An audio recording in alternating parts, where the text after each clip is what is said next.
Jalami, Muhammad Habib, Muhammad Afri, Rahul. Kita masuk kepada pembelajaran. Kita mulai dulu dengan membaca doa. Doa akan dibacakan oleh ketua kelas. Ada ketua kelas? Ya. Oke, diwakilkan oleh wakil ketua kelas. Silakan.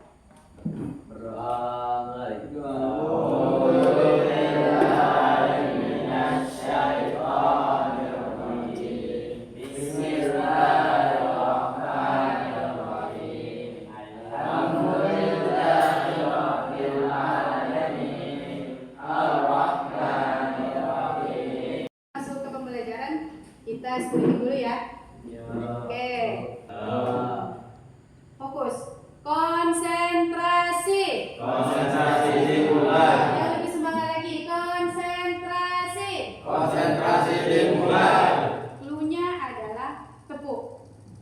Ya, ingat cluenya adalah tepuk. Coba tepuk 1, tepuk 2, tepuk 3, tepuk 4.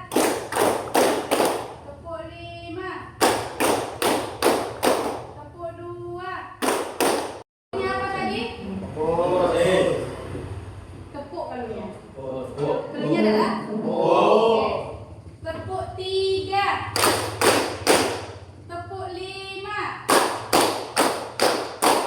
2,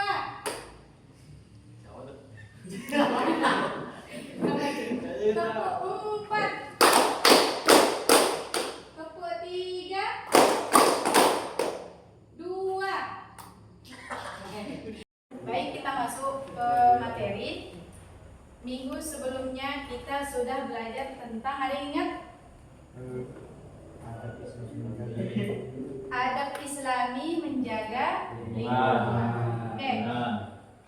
Pada pertemuan hari ini, siang hari ini, kita akan membahas tentang iman kepada qada dan qadar Allah Subhanahu wa taala. Adapun tujuan pembelajaran pada pembelajaran kali ini adalah yang pertama, memahami pengertian tentang qada dan qadar Allah Subhanahu wa taala serta macam-macam takdir Allah Subhanahu wa taala. Yang kedua, meyakini macam-macam takdir yang berhubungan dengan qada dan qadar Allah Subhanahu wa taala. Yang ketiga, menunjukkan dalil tentang kebenaran tentang adanya qada dan qadar Allah Subhanahu wa taala. Dan yang terakhir, mengidentifikasi ciri-ciri perilaku yang beriman kepada qada dan qadar Allah Subhanahu wa taala. Iman kepada qada dan qadar Allah Subhanahu wa taala itu termasuk iman rukun iman. Ada berapa rukun iman? Iman kepada qada dan qadar Allah itu termasuk rukun iman itu berapa? Yang terakhir nomor berapa? Nah, percaya akan ketentuan Allah Subhanahu wa taala. Oke. Di sini coba diperhatikan dan direnungkan tentang ayat berikut ini. Bismillahirrahmanirrahim. Ma asaba min musibatin fil ardi wala fi anfusikum illa fi kitabim min qabli an nabra'aha inna dzalika 'ala Allah yasir. Artinya, tiada suatu bencana pun yang menimpa di bumi ini dan tidak pula pada dirimu sendiri, melainkan telah tertulis di dalam kitab Lauhul Mahfuz namanya. Oke, sebelum kami menciptakannya, sesungguhnya yang demikian itu adalah mudah bagi Allah. Oke, bisa dilihat gambar di sini? Bisa? Oke, gambar pertama dan gambar kedua. Apa hubungannya gambar ini dengan ayat yang di atas? Ada yang bisa jawab? Yang pertama, gambar pertama ini gambar sedang apa lagi? Lagi kenapa? Apa? Apa? Terbalik atau kecelakaan, ya kan? Apa hubungannya dengan yang di atas ini? Bang, ada yang bisa? Coba. Nah, silakan. Hubungan gambar itu sama dari semua bahwa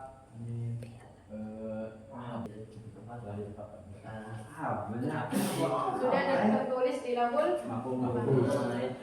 Semua yang sudah terjadi, yang akan terjadi ke kita yang tidak kita bayangkan akan terjadi jika Allah berkehendak. Yang pertama, qada. Qada adalah ketetapan Allah Subhanahu wa taala sejak zaman azali. Sedangkan qadar adalah perwujudan atau kenyataan ketetapan Allah terhadap semua makhluk dalam kadar dan bentuk tertentu sesuai dengan iradahnya atau kehendaknya. Oke, itulah yang disebut dengan qada dan qadar Allah Subhanahu wa taala. Yang kedua adalah macam-macam takdir. Takdir itu terbagi menjadi dua. Ada yang sudah tahu? Belum. Oke, takdir yang pertama adalah takdir mubrom. Takdir mubrom itu adalah takdir yang tidak bisa diubah. Jadi ada takdir yang tidak bisa diubah disebut dengan takdir mubrom. Sebagaimana dijelaskan dalam Al-Quran, Quran Surah Yunus ayat 49 yang berbunyi, "Qul la amliku li nafsi naf'an wa la dharran." Katakanlah bahwasanya aku tidak mampu mendatangkan naf'an wa la dharran, kebermanfaatan dan kemudaratan, illa masya Allah, kecuali ditetapkan oleh Allah Subhanahu wa taala. Di kulli ummatin ajal, maka bagi manusia atau umat itu ada namanya ajal. Apa ajal? Kematian. Waktu apa? Oke, waktunya kita dijemput oleh Allah. Itu ada waktunya. Fa idza jaa ajaluhum, maka apabila datang ajal itu, fala yastakhiruna syai'an wa la yastaqdimun, maka tidak bisa dipercepat dan tidak bisa diperlambat. Itulah yang disebut dengan takdir yang tidak bisa diubah. Yaitu salah satu contohnya apa? Ada ajal, apalagi ada jodoh, apalagi? Hidupkan roh. Oke, itulah contoh takdir mubram atau takdir yang tidak bisa diubah. Takdir yang kedua adalah takdir mu'allaq. Ini takdir yang bisa diubah. Contohnya seperti prestasi, ya, kepandaian itu bisa diubah. Kalau misalnya seseorang mau pintar, gimana caranya? Belajar. Nah, makanya kebodohan itu bisa diubah menjadi pintar dengan belajar. Kesehatan juga. Makanya banyak orang sakit itu karena memakan sesuatu yang gak sehat, yang bisa membahayakan diri. Nah, itu kesehatan itu adalah termasuk kepada takdir yang bisa diubah. Ini tercantum dalam surah Ar-Ra'd ayat 11. Bismillahirrahmanirrahim. Innallaha la yughayyiru ma biqaumin hatta yughayyiru ma bi anfusihim. Sesungguhnya Allah itu tidak mengubah suatu kaum kecuali dia mengubah dirinya sendiri. Jadi ada takdir yang bisa diubah. Itu manusia yang mengubahnya. Apa tadi contohnya? Kepandaian prestasi itu bisa diubah. Itulah yang disebut dengan takdir mu'allaq atau takdir yang bisa diubah. Oke. Ciri-ciri orang yang beriman kepada qada dan qadar Allah. Jadi ada beberapa ciri-ciri tandanya dia itu beriman kepada ketentuan Allah Subhanahu wa taala. Yang pertama, senantiasa berikhtiar dalam mencapai keberhasilan. Jadi ketika kita ingin mengubah suatu takdir itu harus dibarengi dengan ikhtiar. Apa ikhtiar? Usaha. Dan usaha itu termasuk ikhtiar, betul. Ciri-ciri orang yang beriman kepada qada dan qadar Allah. Yang kedua, bertawakal kepada Allah Subhanahu wa taala. Apa itu tawakal? Berserah diri kepada Allah. Sesudah kita berikhtiar, kita berusaha, dan terakhir itu kita bertawakal, berserah diri kepada Allah. Kita serahkan diri kita kepada Allah dan serahkan semua usaha kita kepada Allah. Kita berusaha tapi Allah yang menentukan. Betul nggak? Nah, itu. Oke. Yang ketiga, senantiasa bersikap tawaduk. Apa itu tawaduk? Tundukkan pandangan. Bukan. Apa itu tawaduk? Merendahkan diri. Merendahkan diri. Kalau kita sudah berusaha nih, terus Allah ijabah usahakan. Kita tidak boleh sombong, ya nggak? Tetap tawar. Apa tawar tadi? Merendahkan diri. Merendahkan hati. Oke. Sebab semua kejadian yang ada di dunia itu atas kehendak Allah. Oke, yang ketiga, perilaku yang mencerminkan keimanan kepada Tuhan dan kepada Allah. Yang pertama, melatih diri untuk senantiasa mensyukuri nikmat Allah.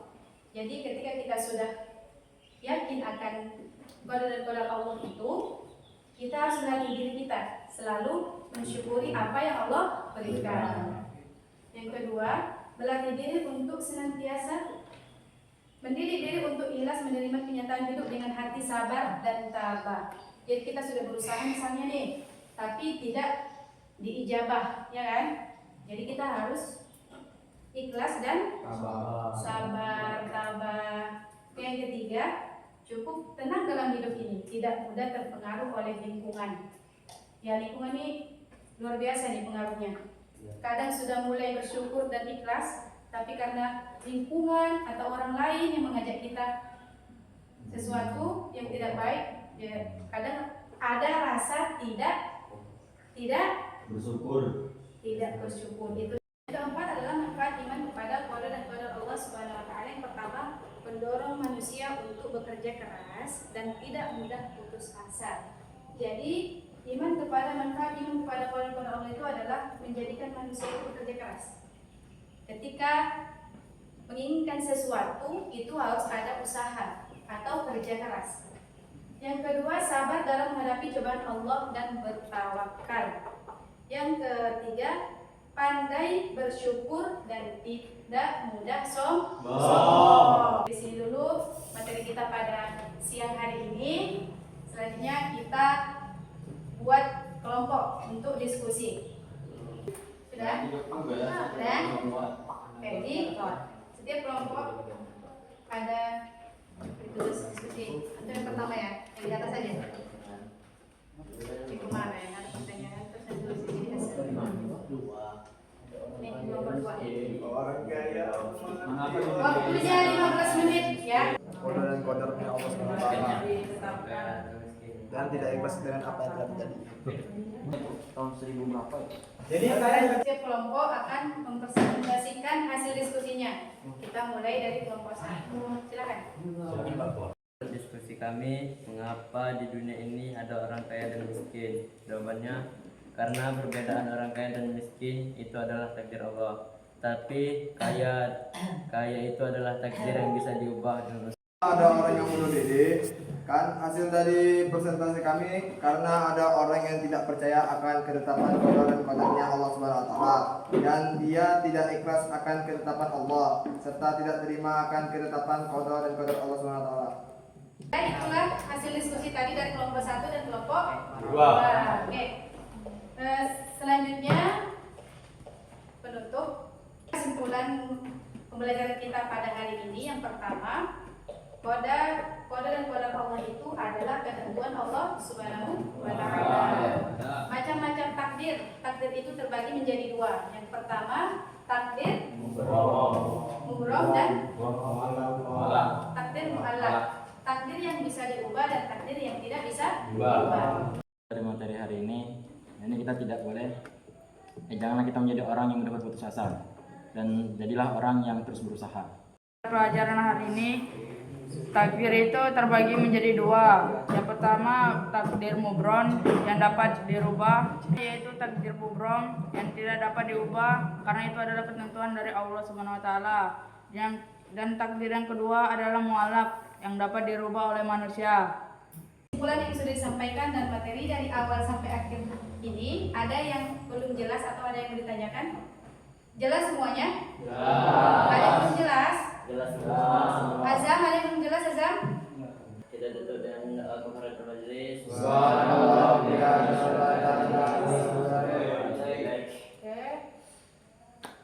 Kita tutup dengan bacaan hamdalah. Kita lanjutkan materi selanjutnya pertemuan berikutnya minggu depan. Assalamualaikum warahmatullahi wabarakatuh. Waalaikumsalam.